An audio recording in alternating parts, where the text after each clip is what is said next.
Not me. God forbid. We never write it. Good morning, Arthur. Good Okay, morning.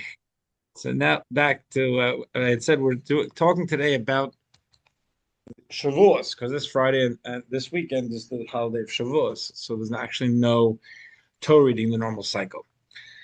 So it's on page 110 in the book, and it's about Shavuot. The Torah was given by God to the Jewish people in Mount Sinai more than 3,300 years ago. It's, to be exact, right now it's 3,338. It'll be the anniversary this weekend. Every year on the holiday of Shavuot, we renew our acceptance of God's gift, and God, so to speak, re-gives the Torah. The word Shavuot itself means weeks. Why is that? Because the way it's described in the Torah is that when we every year, well, in the initial exodus from Egypt, they were told that in 7 weeks they would get the Torah, and every year we have the mitzvah to count that. It's also part of the agricultural cycle. So there's a 7 week. The holiday of Shavuot doesn't have a calendar date in the Torah. It's 7 weeks from when we do the Omer harvest, which is start doing that, which is the second day of Pesach. It's 7 weeks from the second day of Pesach. Okay, so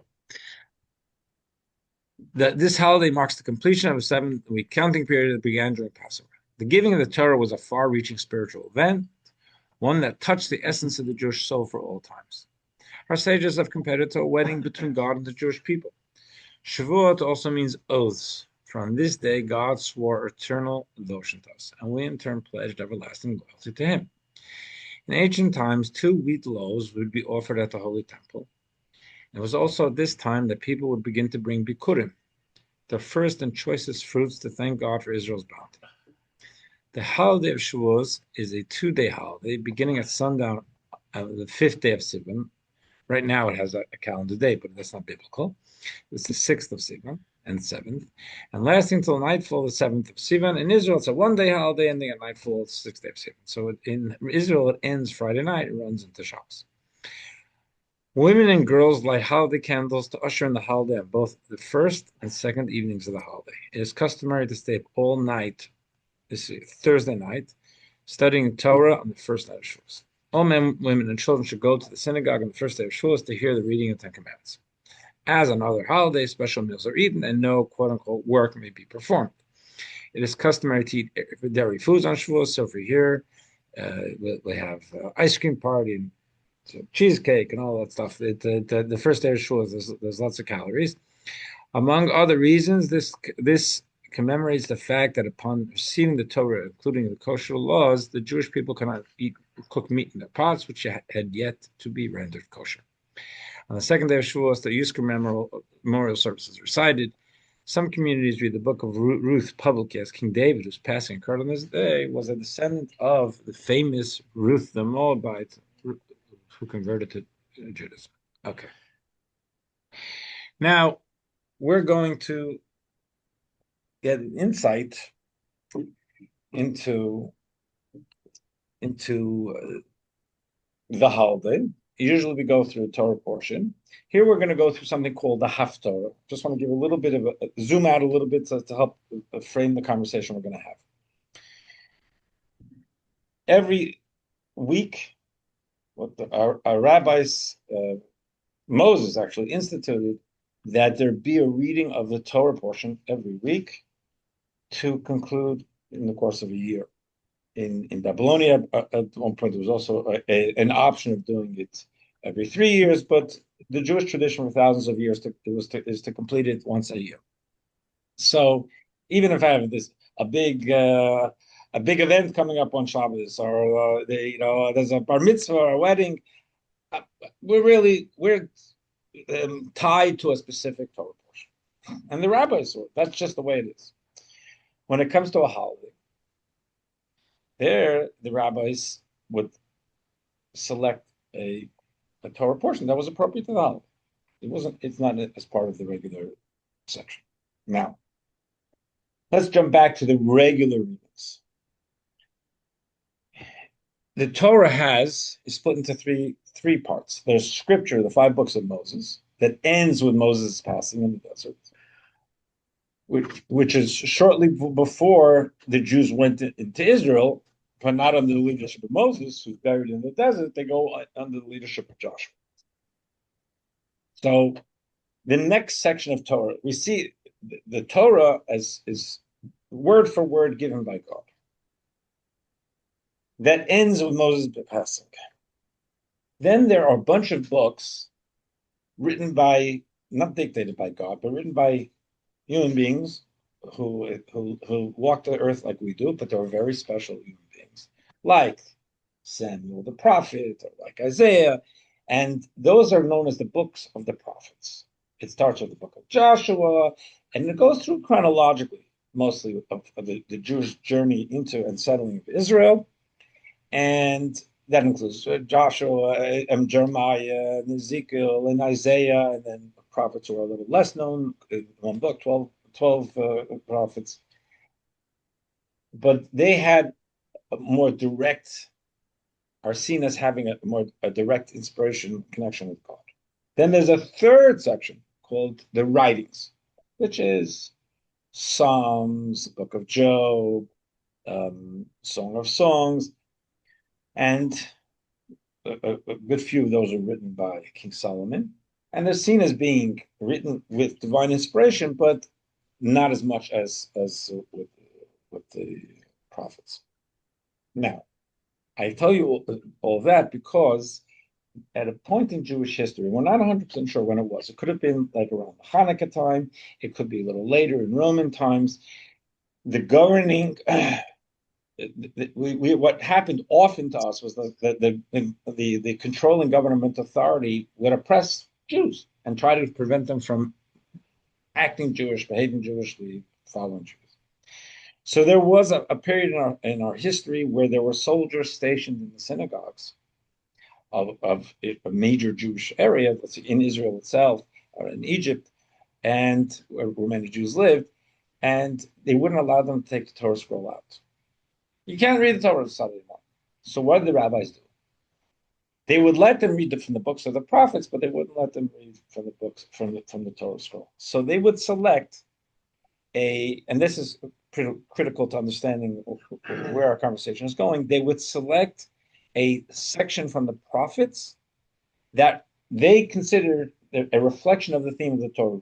So every week, or anytime you go to synagogue on regular Shabbos, and you see, or any Shabbos, or any holiday, and you hear a Torah reading, and then you look at the Haftorah, which is always a selection from the prophets, you can know that thousands of years ago, people with a lot of spiritual insight and Torah knowledge looked at that and said, that reflects the theme of the Torah portion. It's not always so easy to see how it does, but it's instructive. Obviously, they thought it's a reflection. So, Shavuos, there's a Torah reading. The Torah reading is obvious. What did the rabbis choose? What do you think? They chose the section about the Sinai experience because that's what Shavuos, that the Torah reading is about the Sinai experience. What did they select for the Haftorah?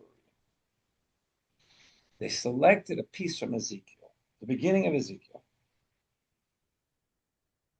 with one verse from chapter 3 of Ezekiel. And the book of Ezekiel opens up with him having a vision. And it's very funky stuff. It's this chariot, and there's spinning wheels and faces of angels, and God is sitting atop of the chariot. It's very, very funky. You read it. You could open up a book of Ezekiel. That is what was selected as the Haftorah reading for the first day of Shavuos. And the Rebbe analyzed it, and we're going to get a lesson out of it. Why did they choose that? Okay. So first, let's go to the Torah reading itself. What is the Torah reading? Torah reading says on page 112,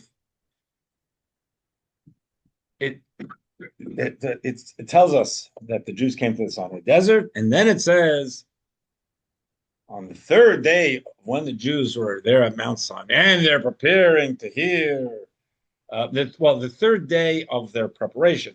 In other words, that now God is about to give them the Torah. There was thunder and lightning and a thick cloud in the mountain. In other words, there was fireworks. There was something in the normal human perception. There was a tumult, and there was a mighty continuous shofar blast, and the people in the camp trembled. They're standing there, the human beings, normal perception, and now nature is letting out this tremendous this tremendous noise, and they're intimidated by it, they're impressed by it. So excuse me 1 second. I'm just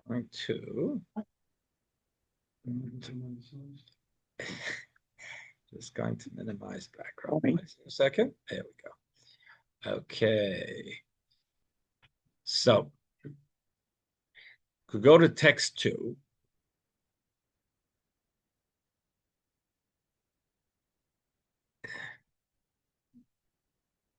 The question is, what's the whole deal with the noise? Well, actually, before we go to text 2, I was raised not to make a scene in public. That's it's quiet, principled. Do your thing. You don't have to go and turn over tables. And as a matter of fact, as they bring here, there is, although this is a little bit of a detour, but I meant to take out this slide. This is from Elijah the prophet. He said, "Go out and stand in the mountain to face God. Before God, you will see a great and strong wind splitting mountains and shattering boulders. But God is not in the wind. After the wind, there will be an earthquake. God is not in the earthquake." This is a very powerful scriptural lesson. But it's a little bit of a distraction. So it's after the earthquake, there will be a fire, and after the fire, a still silent voice. And this is a story with Elijah the prophet who's running away from King Ahab, who wants to kill him, and he's out in the desert, in the wilderness, and God comes to him, and he has just really single-handedly he's taken on King Ahab, and he has slaughtered a lot of the priests who were the idolatrous priests who were oppressing observant Judaism. And God kind of teaches Elijah a lesson here and says that God is not in the earthquakes and in the great winds. God is in the still silent voice. It's a beautiful thing. They bring this here to emphasize the question is that seems to be, like at Sinai, where it looks very different. Now there's huge sulfur blast and the thunder, and there's a lot of noise. What does that symbolize? So let's get to text 3. I told you that and they don't have it here, but the beginning of Ezekiel has all that whole business, which is called the divine chariot. And so why does the Torah why did our sages select that to reflect the reading of Mount Sinai, giving the Torah Mount Sinai? So a great rabbi of the 12th century writes, our sages of blessed memory explained, this is on page 114, that the Jewish people saw the divine chariot on the day they received the Torah, just as Ezekiel saw it in his day. Rabbi David Kimchi says, why did they select it? Because what happened? Ezekiel saw a chariot. What was seeing a chariot? He was seeing God. We don't get to see God. He was a prophet. He was able to see God's presence in the world. And he saw it in the form of a chariot, God riding on a chariot. God, what does a chariot do? A chariot gets you from place to place. This is how God is present in our lives. And because at Mount Sinai, everybody was able to perceive God, that's why they chose an example of Ezekiel seeing God. We can say, look at what Ezekiel saw. That's what everybody saw at Mount Sinai. They even said that the prophetic vision of the youngest Jewish girl at Mount Sinai was as profound as that of Ezekiel. Kids standing at Mount Sinai had a vision at the level of Ezekiel's. So the rabbis chose Ezekiel's vision to be read on the first day of Shavuos. So when we're sitting in synagogue on Friday and we read about standing at Mount Sinai and saying, "Oh my gosh, there's the thunder and the lightning, and there's this awesome experience." Later on, we say, "You know what it was like? It was like Ezekiel." So it fits. The Haftorah is kind of a continuation and an embodiment of what we read in the main Torah reading. So the Rebbe had a few questions about this. And the main thing is, if you want to get a piece of scripture describing that reflects Torah reading, there are other pieces of scripture. It's not just Ezekiel. And instead of just thinking about the chariot, which are the bells and whistles that came with the experience, what was the main thing of the experience? God. When we teach our children that our people stood at Mount Sinai and they had an experience, what do we say? There was a face-to-face experience with God. We don't stand there and say they got to see angels in a chariot. That's a sideshow. But that sideshow is very, very salient, very upfront in Ezekiel's vision. So, as the Rebbe asked, why don't you just talk about God and take a look? Text 4 in Isaiah. We say here, he says, I saw God sitting atop a high and exalted throne. It's also there. Ezekiel said he saw God sitting on a chariot. Here it's on a throne. Skirts of his robes fill the chamber. So talk about, if you want to be able to set things up so that in a synagogue on Shavuos, we hear and we're trying to re-experience the giving of the Torah at Mount Sinai, then transition into a Haftorah, a scriptural, a piece from the prophets that talks about us seeing God. But does that mean he was in a human body? Who? God. God. The prophets all saw and experienced their prophecy with human images because they're human beings, but it was metaphorical.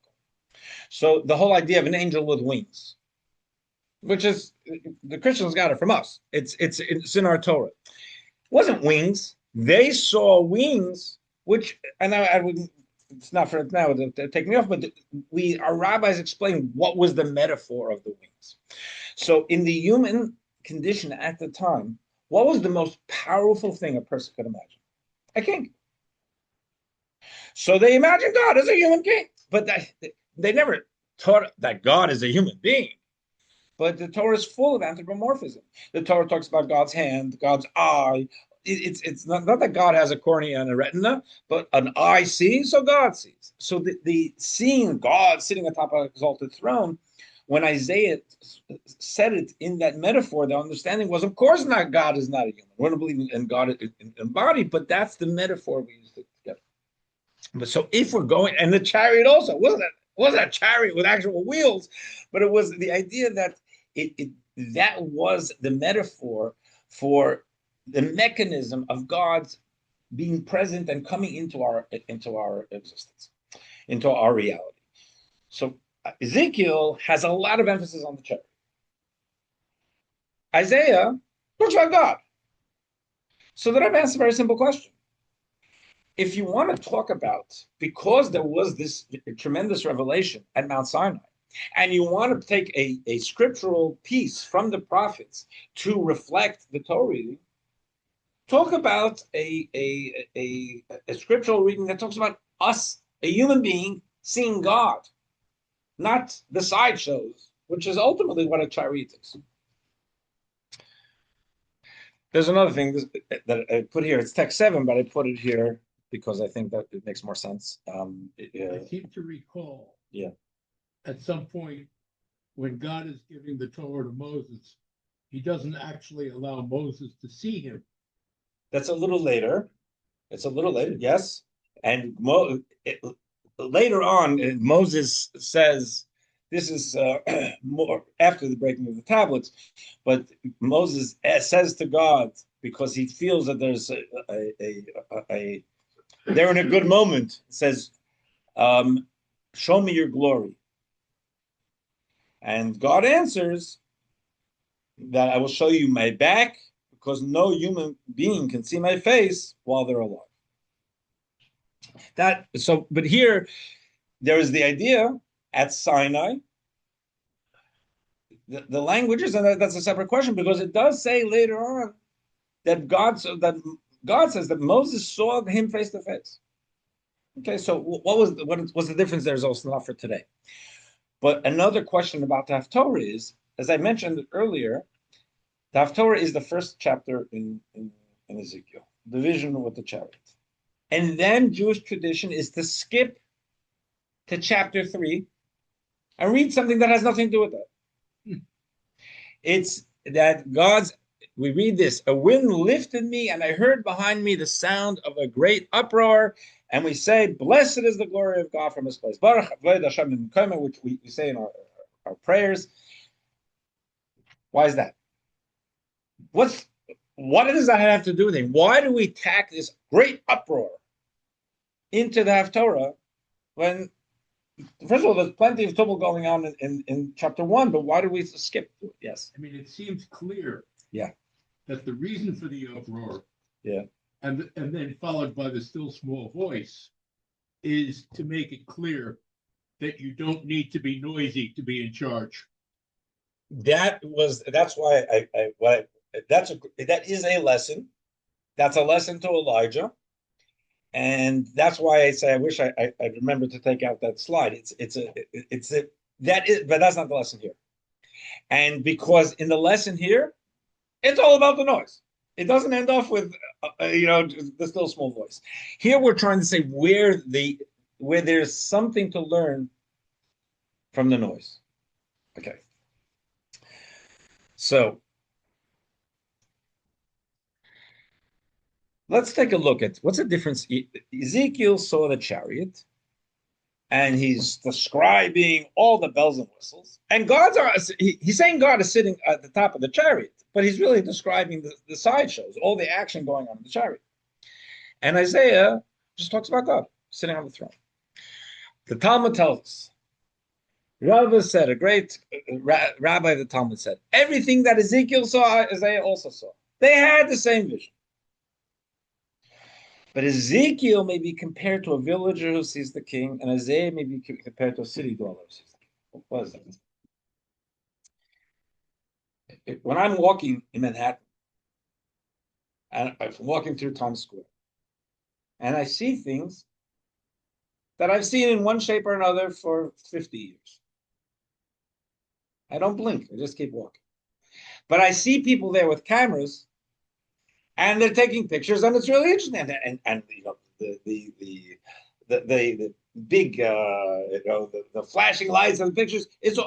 People are taking pictures. I don't even notice it because I'm just walking because it's not news to me.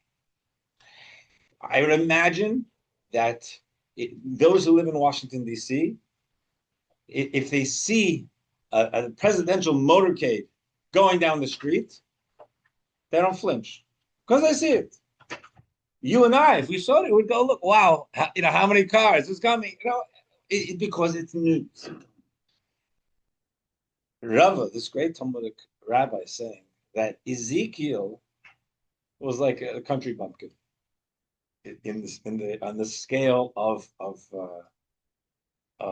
prophets. When he saw the chariot with all its action, whoa! And that's what he was explaining. He was describing. Isaiah, God.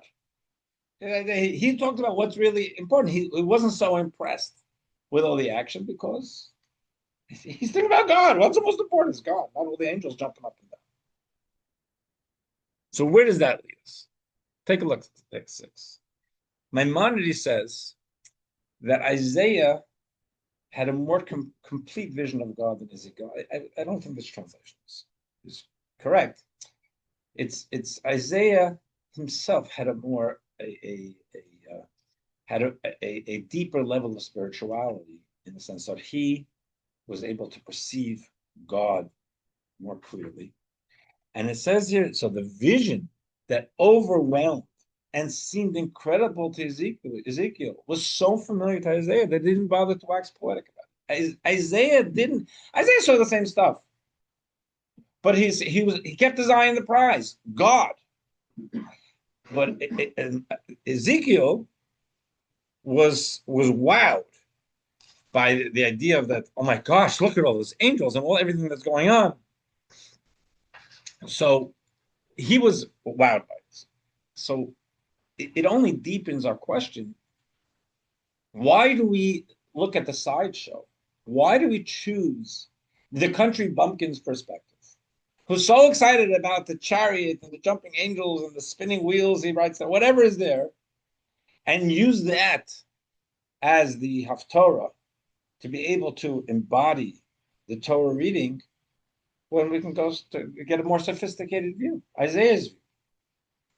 So the Rabbi gave a very interesting perspective. Page 117, this is text 8. And he started off with the insight of a great Sephardic Kabbalist from the 1600s, from Meir Ibn Gabal. He says, Ezekiel arrived at his knowledge of God through seeing and understanding the lower chariot. What does that mean, the lower chariot? It means the presence of God within this world. He grasped that there's a throne above the throne he saw, a chariot above the chariot he glimpsed, a rider above the rider he beheld, and a glory above the glory he perceived. I'll finish this and let's talk about it. By seeing the four angels in the guise of terrestrial animals, which he saw them as animals, he knew and recognized that there are parallel angels in the celestial realm of true unification. This is true of everything he saw. He understood that he saw in the lower, everything he saw in the lower sphere was a reflection of the higher sphere, just as the Torah speaks in the lower sphere and alludes to the higher sphere. Here's what the Jewish spirituality teaches us. God didn't just create a world. God creates a world. God is the DNA of the world. And everything is, when say God spoke the world into being, Genesis, God said, let there be light, God, whatever it was, it's that God literally spoke the world into being. The Kabbalistic idea is that a word is made up of letters. And those letters are energies. So a squirrel or a tree is a physical reflection of a spiritual energy. Yesterday, I was sitting with someone, a local who works for Google in AI, which is so beyond my AI is way above my pay grade. But we're talking a little bit about it. So, and he was saying that in AI, everything has what he called a vector. The vector is a string of numbers. So what I would call, I said a formula. He didn't like the word formula, but I'll call it a formula. It's a combination of numbers. And so if you're going to do this watch in AI, it has a vector, a certain string of numbers. If I want it to be that this is a different type of band, I have to tweak the numbers. The numbers are going to be a little different. That is a model for what we say in what the Kabbalah teaches about creation of the world, everything. If I have two apples, one is green and one is red, they're both created by God. And they both have within them whatever, they have their molecular structure that makes one into a green apple, one into a red apple. So they have their physics structure. They also have their metaphysics structure, their spiritual structure. So God said, let there be an apple. There's a flow, there's a vector, a spiritual vector that brings apple into existence.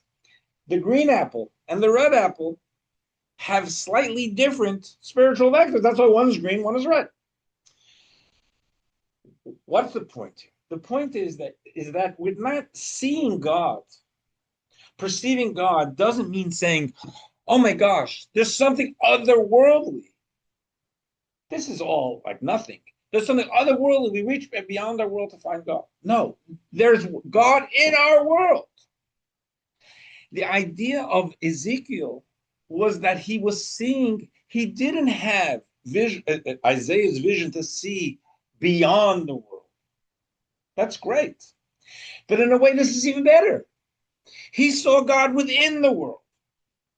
He was looking at everything and saying, "Oh, this." And so, what is it? What's its spiritual source? What is it reflecting? And the language of the Torah is that it's a reflection. And I don't think they bring it over here, but the Rebbe did bring it. It's a reflection means it's not. It's an image that is literally a mirror image. It's not the substance itself, but it's an accurate reflection of the image. Everything here, and the language in Genesis is that it's a form and an image, created in God's image. What does that mean? That it's not, we're not God, we're godly, and we have that godly source. And here, to use the language of the founder of Chabad in his Tanya, it says every page 9, I'm sorry, text 9, page 118, every created being appears to have its own existence, but is truly nothing compared to the activating force that creates it and the breath of God within it. They continuously call upon it to exist and bring it forth from nothingness into existence. Rabbi Zalman in the second section of this Tanya really goes into this idea, and to me it's a beautiful idea, that God is consistently bringing us into existence, and therefore what seems to us to be an independent and sometimes intimidating existence is just the tip of the iceberg. God is bringing it into existence. The example that Rabbi Zalman brings in is a ray of the sun coming through the window.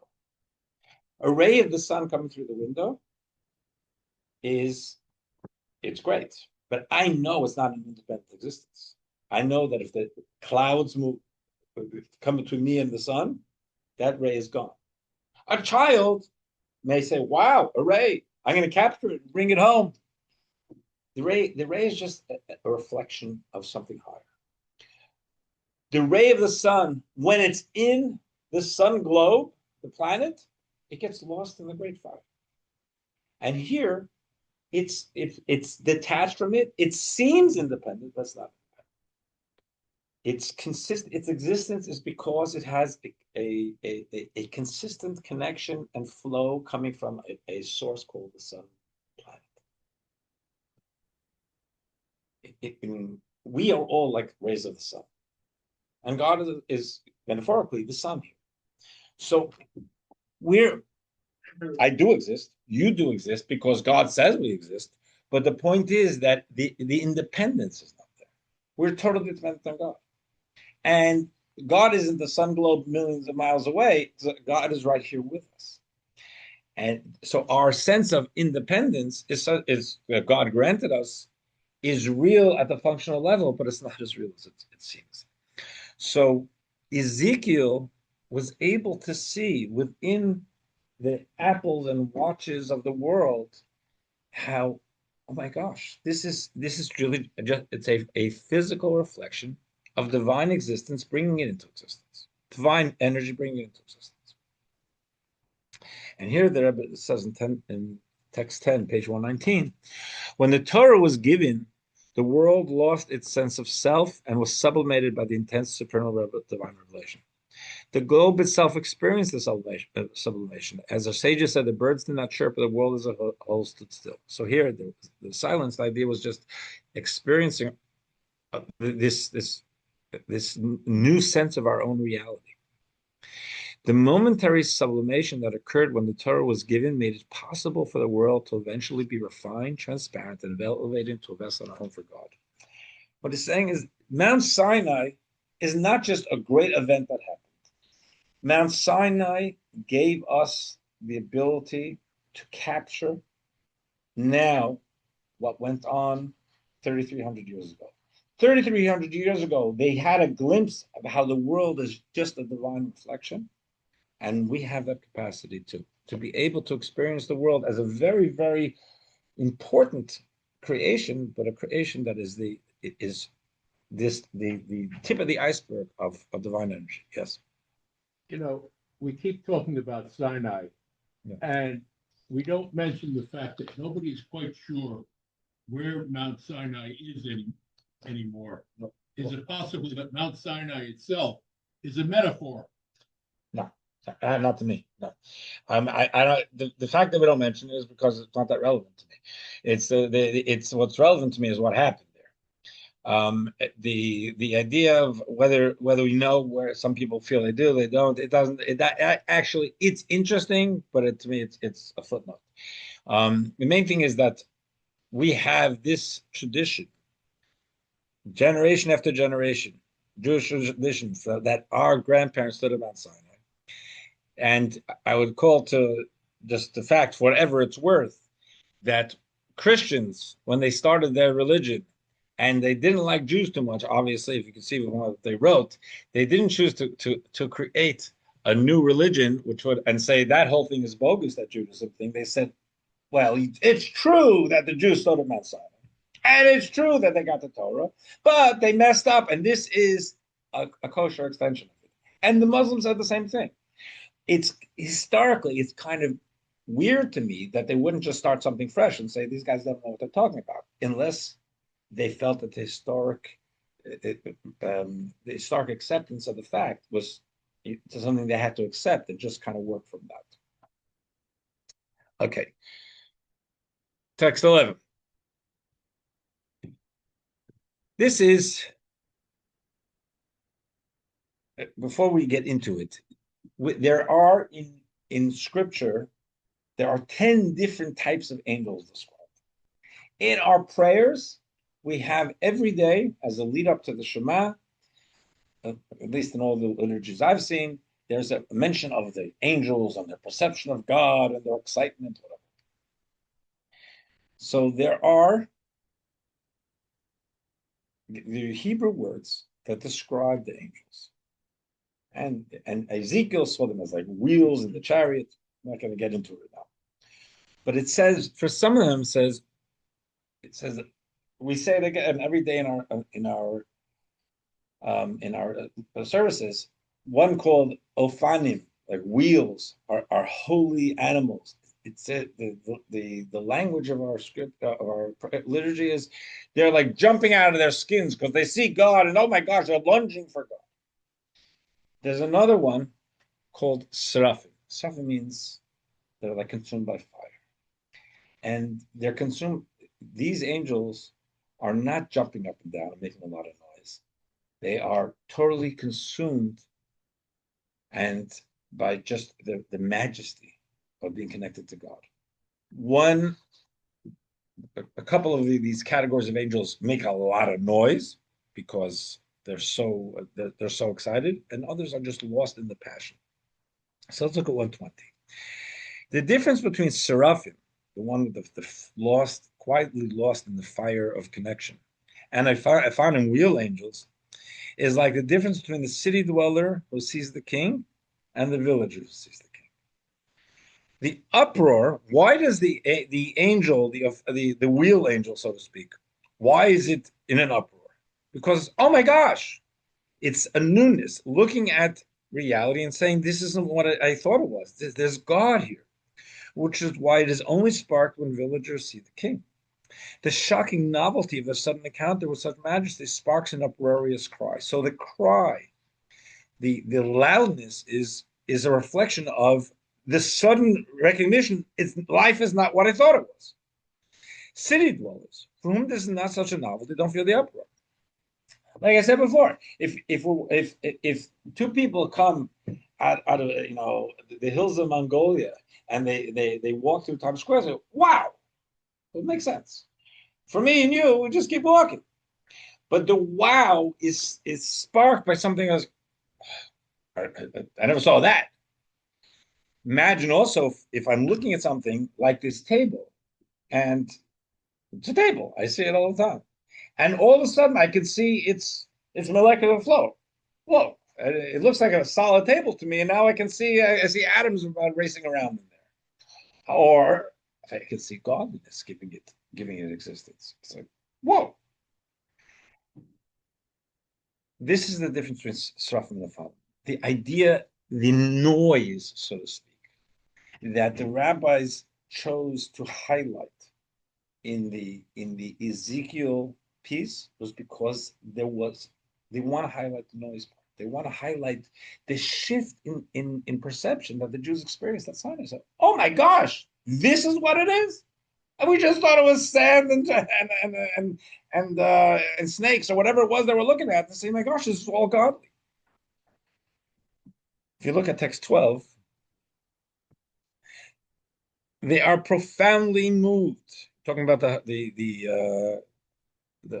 angels, and let out a roaring cry because they suddenly perceive the truth, which upends everything they've ever known. They assume that they exist and are a real substance. Okay. And then they discover the truth that they are absolute nothingness. In other words, they don't have an independent existence because we don't. Hence their great uproar. It is like someone who comes upon a new insight that is the very opposite of every truth that is perceived by our senses. That person would scream, I'm shocked. Everything I never knew was wrong. This is the experience of the Fanim when they found the wheel angels. When they grasp the truth, this triggers the great uproar. And text 13, we'll conclude with, from the Rebbe, the great uproar that occurred when God gave us the Torah, the sound, the noise, the people trembling, and as the Torah puts it, the very earth trembled, was not just a physical sound to set the tone for receiving the Torah. It was a spiritual, conceptual sound. It was an expression of what was going on in their minds and hearts. It was like, oh my gosh, that emerged from the shocking revelation that came with the Torah. It was felt in every pore of God's creation. All of existence suddenly discovered that it was not what it always seemed to be. It had no independent existence. It came into being from the truth of the Creator's existence.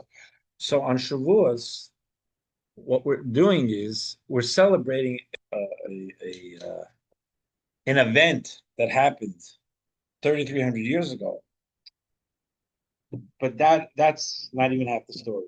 We're celebrating that God brought divine consciousness into the physical world so that we have the capacity, looking at the world through a Torah lens, to be able to look at a world and say, this is not as meaningless, not as independent, especially if I'm looking at something evil. And I say, that's the world will be better off without it. And maybe it would. But if it's here, it's here by the grace of God. And now I have to figure out, what do I do? What does it call out of me? I have to deal with God's world because it's not, first of all, it's not as intimidating as it would appear because it doesn't have an independent existence, even if God allowed for free choice.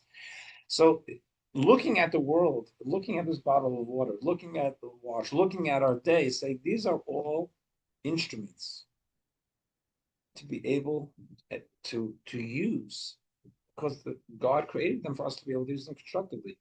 When I was a student, one of the things, just to conclude with this metaphor, remember the Rebbe said something about it once by a talk, and it struck me. I was maybe 14 years old. He said that the world is filled. Think of the world as filled with musical instruments. And when you pick up an object, when you face an object and you use it correctly, you are emitting beautiful music. And together, we're one big orchestra. But if I pick up a tuba and I say, this is meaningless, there's no purpose to it, or I use it to bang in a nail, I didn't see the tuba for what it is. Be able to see its purpose, use it for its purpose.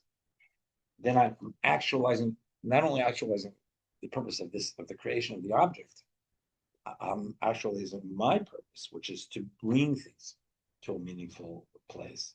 And in that metaphor, it's emitting beautiful music for myself and for the world. So Sure. how does one be more like Ezekiel than Isaiah? Like if you take your faith for granted versus seeing the wonder, how do you? I think a good starting point is to get up every morning and take some time before we get into emails or even after that, get quiet time and think about the world and say, thank God for this world. And thank God for my life.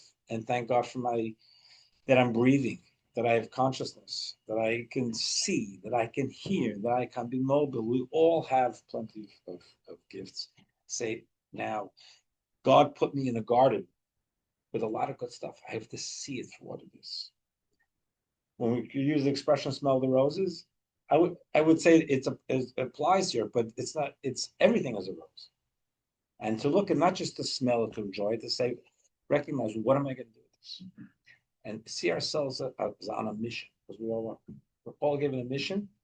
From the time we wake up to the time we go to bed is what are we going to do to actualize more the positivity and beauty in the world, and it's up to us.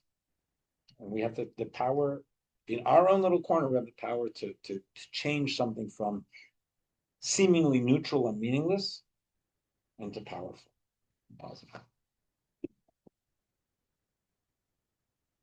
Wish everyone a good week. Good to see you all. Thank you very much.